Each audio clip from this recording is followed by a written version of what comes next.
A busca pelo ouro do Mato Grosso abriu uma infinidade de caminhos pelo interior. Até definir as melhores trajetórias, foram inúmeras as bocas desse sertão paulista. Araraquara foi uma delas. E a cidade ensolarada atraiu também quem buscou reconstruir a vida e começar um novo destino.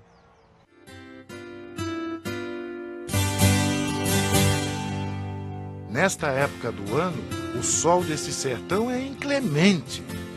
Quando são campos a perder de vista, nem as abas largas do chapelão têm serventia.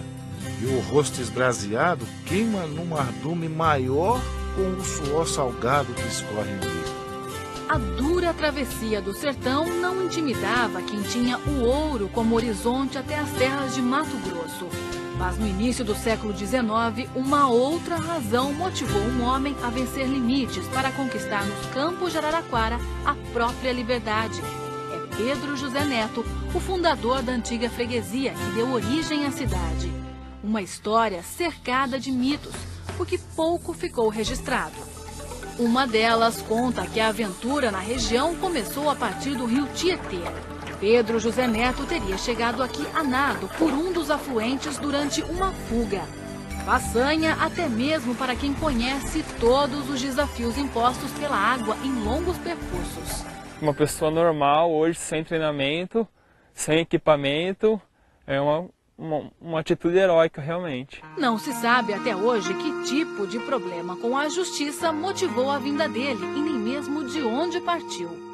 A socióloga Teresa Telaroli é testemunha dos anos dedicados pelo pai, Rodolfo Telaroli, à busca de registros sobre esse período. A falta deles prevalece o que ficou na história oral. Como o período em que ocorreu essa evasão dele, mais ou menos que coincide com a Inconfidência Mineira, há uma suposição de que ele pudesse estar envolvido nos movimentos de revolta. Ele, após fixar em Itu, ele se envolveu novamente em alguma questão que pode ser política ou policial ou ambas e fugiu.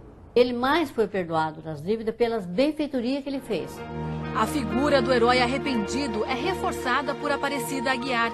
Ela fez o hino da cidade e há 13 anos tenta identificar documentos que recuperem a memória de Araraquara. Ela conta que o capitão-mor de Itu, Vicente da Costa Taques Góes e Aranha, foi quem determinou a prisão depois de ter sido esbofeteado por Pedro José Neto. Teve esse problema de desbofetear uma autoridade, que hoje um bofetão não se considera nada, né? O mistério em torno do homem ou do herói não tira dele o mérito de ter dado início ao processo de ocupação das terras. Ele faz doação para esses grandes proprietários e fica com um pequeno território para ele, uma pequena faixa de terra. Em troca disso, ele busca a proteção dele e da família, que era uma questão importante, e a legalização da situação dele. O documento de 1812 comprova a doação de 18 sesmarias com as assinaturas de Pedro José Neto e do filho, Joaquim Ferreira Neto. Bem mais tarde, as terras seriam usadas também como instrumento de dominação política. Os proprietários das sesmarias se tornaram vereadores, entre eles o pai do futuro conde do Pinhal.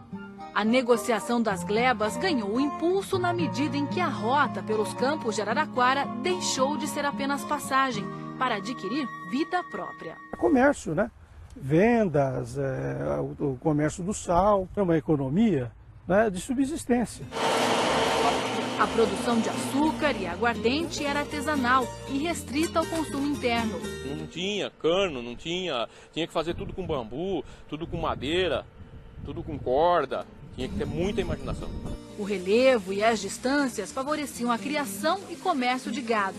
Porque o gado não precisava ser transportado, ele caminha com as suas próprias patas, né? Um dos maiores desafios era o tamanho do território, que hoje corresponde a cerca de 150 cidades do estado. Com isso, a população ficava praticamente isolada. E um dos meios para diminuir essa distância era justamente o carro de boi.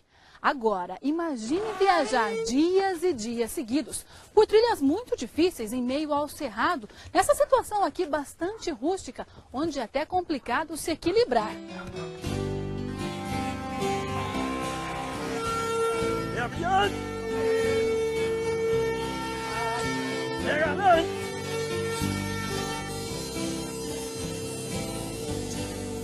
charme do carreiro é a cantiga do carro, né? O carro de boi é uma espécie de tesouro para a família Bechol e guarda a lembrança de um período rico em situações imprevisíveis. Não encalhava, que nem puxar milho mesmo, ele dava 2, 3 viagens de milho, tinha que descarregar, voltar, buscar outra viagem. Né? Dormindo, às vezes embaixo do carro, tempo de chuva, sem encerado, couro de boi, fazendo comida no caminho, em beira de rio, como essa aqui, né? Era uma vida difícil. Apesar do longo tempo de viagem, os carros passavam por caminhos menores e bem menos acidentados. As trilhas mais fechadas exigiam outro tipo de transporte. Só podiam ser percorridas mesmo em lombo de moar e cavalos, né? E foi justamente o coice de um burro a causa da morte do fundador de Araraquara. A certidão de óbito de Pedro José Neto é a prova. Dependendo do lugar que pega e com a força que ele expõe esse coice aí, pode ser fatal sim. O antigo sistema de doma de animais pode ser a explicação para o acidente fatal. Era uma doma intimidada. Ele fazia porque ele tinha medo. Só que esse medo ele também guardava. Para a primeira oportunidade que ele tiver, ter essa reação que o domador não esperava. Pedro José Neto morre 3 meses depois de concretizar o antigo sonho e dar início ao que a Sesmaria do Ouro iria se transformar. Ao olhar para a igreja matriz de Araraquara, os moradores enxergam parte da história da cidade. Antes de ser assim grandiosa e imponente, ela foi uma pequena capela construída por Pedro José Neto. Ao redor dela, alguns casebres e os primeiros moradores. Até a construção atual, desde a capela simples de taipa e sapê em 1805, foram 4 reformas. Recebeu essa imagem de presente em homenagem ao Barão de Itu. Pedro José Neto, então, institui como patrono da cidade de Araraquara o São Bento. A professora aposentada Maria do Carmo é devota do padroeiro. Acha que ele teve e tem influência sobre o que a cidade se transformou a partir do exemplo de vida. O lema de São Bento é Ore et labore. Significa ore e trabalhe. Se todos os moradores assimilaram ou não os exemplos do padroeiro e do fundador, é impossível saber. Fácil é encontrar quem se orgulhe do que aquele sertão se transformou. Não tem um outro lado que seja melhor que aqui. Uma cidade gostosa, uma cidade bonita, aconchegante, próspera. O que castigava o sertanejo hoje é motivo de admiração. O pôr do sol é fantástico. Quem escolheu esses campos para gerar riqueza ainda a encontra todos os dias no horizonte.